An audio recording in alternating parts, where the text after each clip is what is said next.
Le Bataclan, c'est une salle minuscule, vraiment toute petite.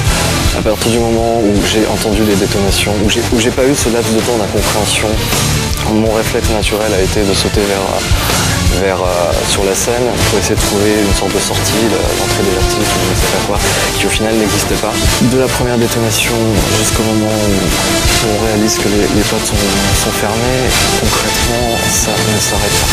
Ça ne s'arrête pas. Donc, sont 4, c'est attrayant.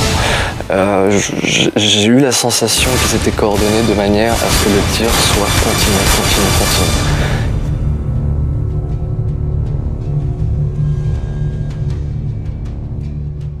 Hier, vendredi 13 novembre 2015, notre pays, la France fut attaqué à Paris vers 22h par de multiples attentats terroristes revendiqués par vous, l'État islamique.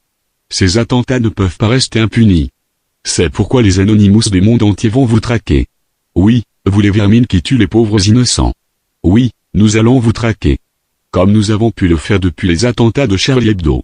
Attendez-vous donc à une réaction massive d'Anonymous. Sachez que nous vous trouverons et que nous ne lâcherons rien. Nous allons lancer l'opération la plus importante jamais réalisée contre vous, attendez-vous à de très nombreuses cyberattaques. La guerre est déclenchée. Préparez-vous. Le peuple français est plus fort que tout, et se relèvera de cette atrocité, encore plus fort, sachez-le. Anonymous présente encore ses condoléances aux familles des victimes.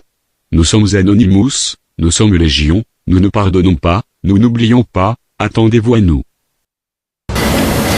Mes chers compatriotes, au moment où je m'exprime, des attaques terroristes d'une ampleur sans précédent sont en cours dans l'agglomération parisienne. Il y a plusieurs dizaines de tués. Il y a beaucoup de blessés. C'est une horreur.